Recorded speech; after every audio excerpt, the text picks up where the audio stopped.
There's a new AI tool freaking out Hollywood. Everything's fine. Everything's totally great. The AI video company Runway ML has just released Act One, which allows anybody with a webcam to create digital characters. No actors, no massive crews, just a single face and an internet connection. This is kind of scary, and today we're going to dive into how Act One could be one of the final cracks in Hollywood's traditional model, but it is not all doom and gloom. We're going to look at how this technology shift echoes some of the changes from Hollywood in the past, but more importantly, talk about how this could be a massive moment for creators and could level you up into what comes next. Let's get into it. To set the stage here, let's talk about what Act One is. Runway themselves describe it as a state-of-the-art tool for generating expressive character performances inside Gen 3 Alpha. Gen 3 Alpha, if you're not familiar, is their state-of-the-art AI video model that lets you create either text-to-video or image-to-video AI videos. And to give you a scope of what it can do, it's basically reading real-time facial expressions and mapping them on an AI character. Now, this is not perfect, but you can see watching this video of this man puppeting this fox that the mouth matches, the eyes close when he closes his eyes, and this is all being done from a single camera shot. Just to understand how this works exactly, this is the Act One interface. So I recorded a video last night that I uploaded into my project here, just dropping that in there. So I'm dropping my thing and detecting a face. It has to be a face, but this is just from my webcam. This is nothing special. And then the video of itself, you'll listen to this here. It's like a fake stoner, right? Look, I'm not exactly excited about it, okay? Feels like it's gonna be a weird event. Let's just say there's something I had that I didn't want to go to last night. I'm going to upload a picture that I grabbed to try to make it kind of stoner-ish. This is a guy that I had picked out. I'm going to upload that photo, and it's going to make sure that it has a face. It's not amazing with non-human faces. I'm going to crop it here. I had some really funny aliens I tried, and it wouldn't actually allow me to do it, which is a bummer, but it's detecting human face. Okay, it has it. I'm going to generate it, and I'm just waiting now. So we got our video back here. I'm going to play it. Look, I'm not exactly excited about it, okay? Feels like it's gonna be a weird event. Pretty good. Exactly. So clearly it's not bad here. Okay? Even gets my gum chewing at the end there. So anyway, you get a sense of how easy it is to do this. It is not complicated. Maybe even more impressive, it also can handle multiple directions of heads. If you look at this video from John Finger, who's a great follow on X, he's testing out different characters in a box, so you can see all 7 of these characters at once. And if you look very closely at John's source video, it's not like he's lit perfectly. He's actually probably sitting there with his webcam and just kind of trying this. And let's be clear, it is not just about animated characters. There's a whole section on Runway's blog post about this where they talk about live action performances. This is the person acting over here, and then they are driving these performances with their words. Now, are these perfect? No, but they are not far off. And as we've said on this channel many times before, AI tools are just getting better all the time. This is a shot of a 2-person scene shot in a fake diner with fake characters that are being puppeted by one person's actions in the face. Now, granted, again, this is a very limited scene. So much of it is being driven by the human interactions and the way a human might move their face when they're talking. Like, we are all animated people, and this is what it looked like when they were actually shooting that scene. So on our left, we have character A, he's driving the performance, and on right, we have character A, he's the output. Same thing for character B, and you recognize it is the same actor. So I know what you might be saying here. You're saying that doesn't look at all realistic, or this is all AI and all AI is bad. But we have to recognize that Hollywood has had major shifts over the last 50 years. There was a shift to green screen shots. That was such a strange thing for people to understand, that you could be somewhere that wasn't actually where you were. It used to be that you would have to shoot on sets or on location. What do you know? Now we all assume that green screen is okay. Same goes for CGI. Early CGI movies were lambasted for looking terrible. And granted, Practical effects are amazing and they look great, but there have been things that we've been able to do with CGI that has just been incredible, not including these shots from The Mummy. Another example of this is motion capture. When motion capture first came out, people hated the idea that there would be digital puppeting of virtual characters and not actors in makeup. But if you look at what Andy Serkis did, he transformed these characters.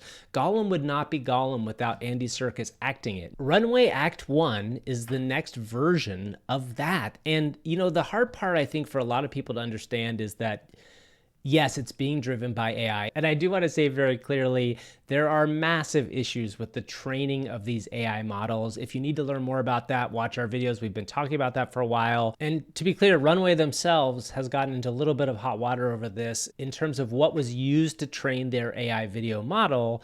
And they did just do a deal with Lionsgate to create a custom model based on Lionsgate content, which raises all sorts of other issues about, do the creators get a say in that? Will they be able to say no to that?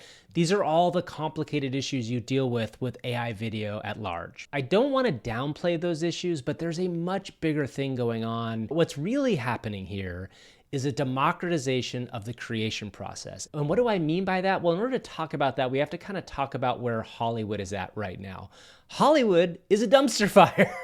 I will tell you that as somebody who has worked in this space for 20 years. Hollywood is trying to make the most efficient product, which means it needs to spend a lot of money on things that are going to be hits, and it has a lot less money to make the stuff that it used to make. I personally love comedies that cost $25 million. Hollywood doesn't make those anymore. They don't make the Anchormans of the world because they cannot be profitable in theaters. They do go straight to streaming sometimes, but then they often get forgotten about. And that's another big part of what's going on here, is just the glut of stuff that is there. Streaming had this giant boom where they spent a ton of money to buy a crap load of content. Some of it was good, some of it was bad, but people were working. And then suddenly they saw the stuff that wasn't as good wasn't getting viewed, and they started to cut back. Well, what the hell does any of that have to do with AI video, you might say? Well, I believe we are at a significant inflection point right now. And this inflection point isn't just about Hollywood. It's really about how we make media across the board. These shifts happen kind of slowly at first and then all at once. You think about how Napster changed the music industry, or how independent cinema changed the way that movies were made. Here's a good personal example of how this has happened before. In 2007, 2008, I just started working on Late Night with Jimmy Fallon, which was a very cool place to be. Twitter, Instagram, and YouTube had just kind of barely taken off. And at the time, people saw those platforms as much lesser than, in fact, they weren't even media platforms to a lot of people. In the beginning stages, it was just pirated content. It was people talking about their lunches and all that sort of stuff. And now, 15 years later, you go there for everything. I go there for everything. YouTube is a homepage more so than TV. And that entire distribution of social content completely changed the way we watch stuff and completely changed the way stuff is made. Instead of me having to watch whatever the next big Hollywood blockbuster is, I can watch that 4-hour video about the Star Wars hotel and feel a similar level of engagement. So that is just a major shift that I lived through. And I think this is the next one. And what's really amazing about this is that the individual creator is the person who might benefit the most. As someone who has worked in Hollywood and continues to work in Hollywood, I can tell you that it is a hard pathway for somebody who has made larger shows and doing bigger stuff to say that there isn't as much money for those, because there's all sorts of things you can do within a large budget production that you can't necessarily do on YouTube. But enter AI video tools like Act One.